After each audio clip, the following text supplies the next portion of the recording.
Seja bem-vindo a Salmos para uma quarentena ou pandemia, o nosso tempo diário de meditação no livro de Salmos. E hoje nós vamos para o Salmo do número 60. Se você abrir a sua Bíblia, Salmo 60, vai perceber que este Salmo tem uma particularidade. Talvez não salte à sua vista, mas pelo menos fique impressionado porque há um grande cabeçalho, há um grande título.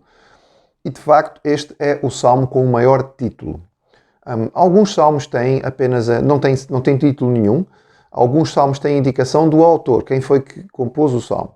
Alguns salmos têm a identificação do autor e a designação do salmo, dizendo que é um lamento ou que é um salmo instrutivo, não é um salmo de ensinamento. Alguns têm a indicação de para quem o salmo foi entregue, o líder do louvor, o líder do coro, etc. e tal.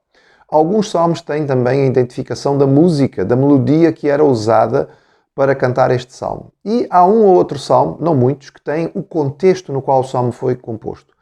Este salmo tem tudo isso. Este salmo é identificado como um salmo de Davi. É-nos dito que ele deve ser cantado com a melodia Shushan Edut, que significa os lírios do testemunho, uma melodia que devia ser conhecida na época. É-nos dito que ele foi entregue ao mestre do canto, portanto o líder dos coros, nós diríamos o ministro de louvor. E depois há uma descrição quase de em que contexto isto aconteceu. O contexto histórico nos é descrito no livro de Samuel, segundo livro de Samuel, capítulo 8, e no primeiro livro de Crônicas, capítulo 18. Davi, depois de várias vitórias internas, está estabelecido como rei, já venceu alguns dos inimigos crónicos e tradicionais de Israel. Ele agora tem um grande desafio externo. Os sírios do norte, não é? Vêm contra Davi, e ele precisa então enfrentar este adversário forte, poderoso, que é externo. Ele tem que transpor o Rio Jordão e os combate na Transjordânia. E quando ele vence o primeiro grupo que vinha de Zobá, há então a informação de que outros sírios se juntam para apoiar aqueles que tinham sido derrotados. E portanto há uma segunda leva de sírios que ele tem a enfrentar. E simultaneamente há um levantamento, uma revolta dos edomitas. E Davi também tem que os enfrentar. Este é o contexto em que este salmo é escrito.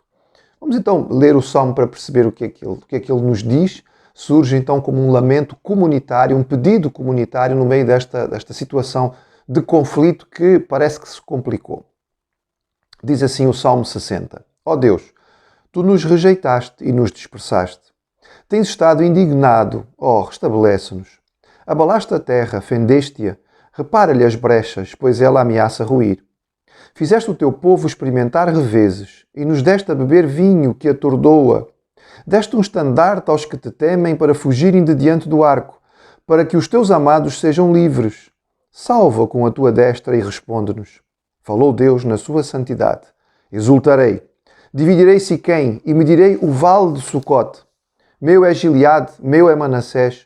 Efraim é a defesa da minha cabeça, Judá é o meu cetro. Moabe, porém, é a minha bacia de lavar.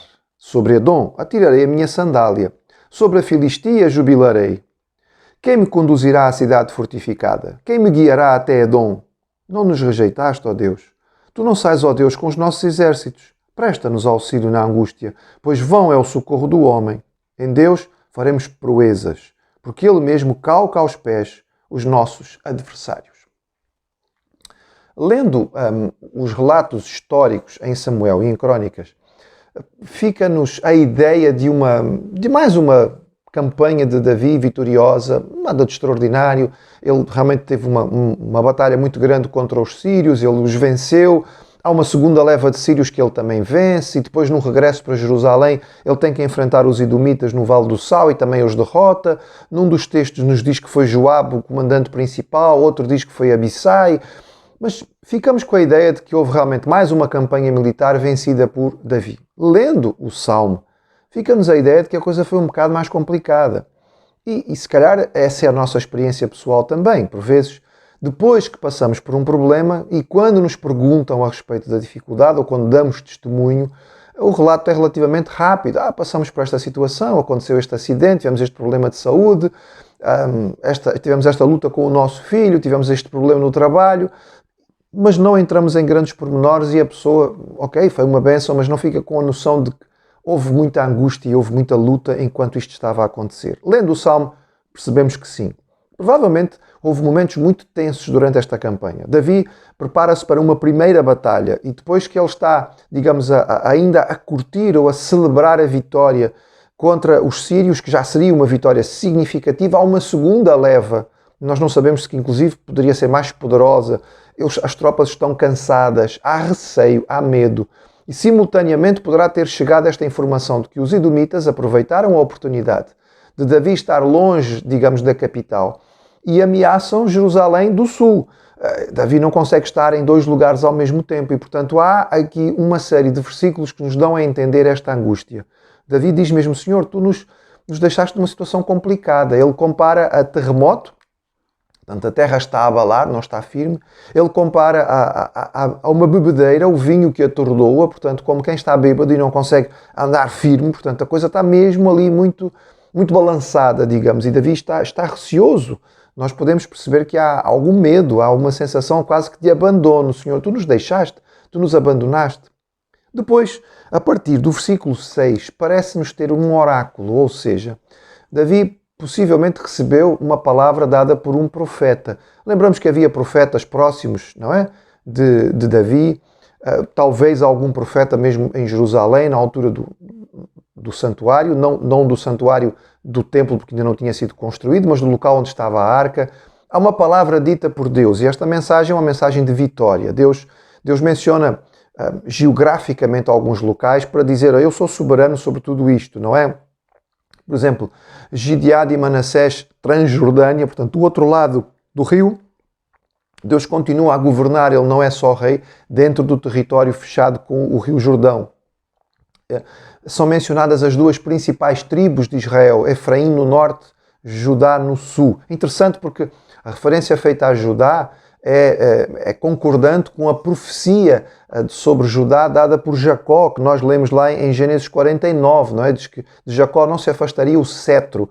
E aqui o Salmo, Deus estará dizendo: Judá é o meu cetro. E de facto, neste momento, Judá é o cetro, porque o rei Davi é da tribo de Judá e, portanto, é em Judá que está o cetro do governo. Por outro lado, o Senhor mostra claramente a sua superioridade.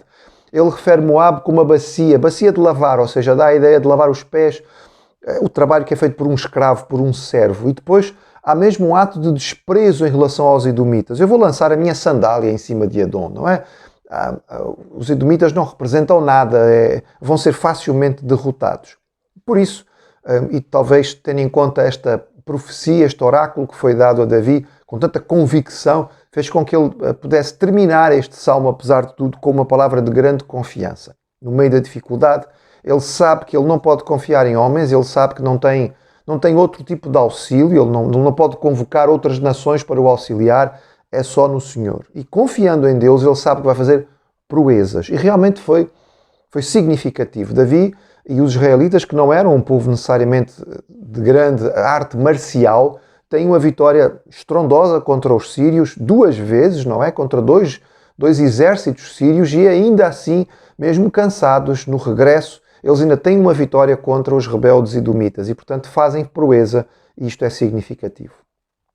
No meio das dificuldades, muitas vezes nós nos sentiremos como Davi no início deste salmo: Senhor, tu nos esqueceste de nós, tu nos abandonaste, não estás mais connosco.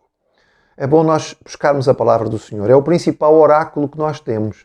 É a palavra que contém tantas e tantas promessas e confirmações de que o Senhor não nos abandona, o seu amor não nos deixa, Ele está sempre connosco, o seu Espírito está presente. E é confiados neste oráculo, nesta palavra, que o Senhor nos permitiu que chegasse às nossas mãos, que nós podemos determinar esta noção e com convicção dizer, como Davi: no Senhor faremos proezas.